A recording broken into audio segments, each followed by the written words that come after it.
After President Trump's victory in 2016, Democrats in Georgia were angry and ready to channel that fury into political energy.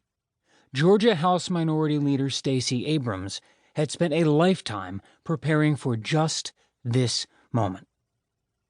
The daughter of United Methodist ministers, Abrams grew up grounded in activism.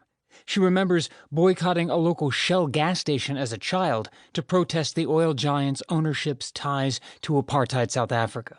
As a teenager, she started a spreadsheet that meticulously charted each of her career goals, including a run for president as early as 2028.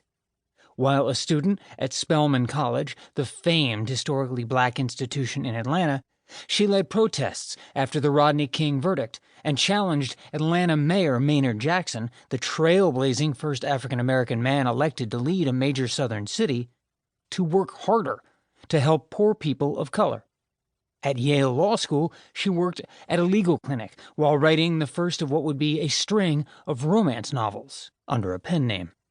After a stint working for a prestigious Atlanta law firm and as a deputy city attorney, Abrams won a state house legislative seat and dedicated herself to becoming a political force, not by backslapping her way through the halls of Georgia's Gold Dome, but by focusing on changing her party's direction from the inside out.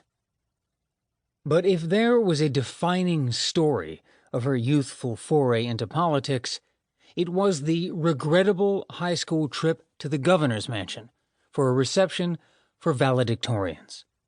It was one she spoke about to friends in quiet moments, and later on the campaign trail to roaring crowds. Her family's car had broken down before the dinner, and Abrams and her parents had to take a bus to the formal event in Atlanta's most elite neighborhood. While her peers drove up in expensive rides, Abrams and her parents walked the winding driveway to the big black gates surrounding the estate. When they arrived at the guard station, a security officer glanced at Abrams' mom and dad and then back at her. "This is a private event," she remembers him saying. "You don't belong here." Abrams' incensed parents soon had him regretting his words with a tongue lashing, and they were eventually allowed into the reception. But that moment, from 1991, would be seared in her memory. She didn't recall meeting then-Governor Zell Miller that day or celebrating with other elite high school students from across Georgia.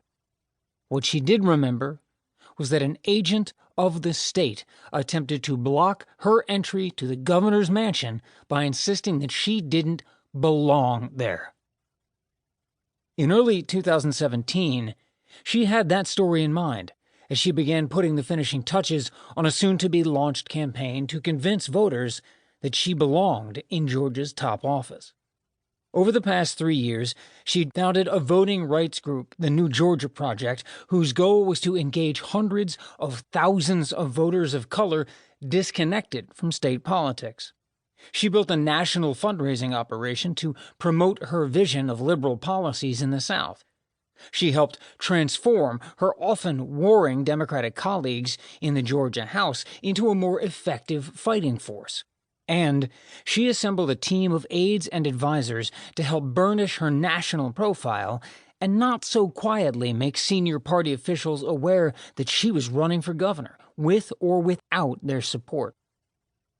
To some in Georgia's political class, though, Abrams was known as a behind-the-scenes operator knowledgeable in the nuances of legislation and skilled at picking apart Republican talking points, and not as a fiery orator who could energize the masses.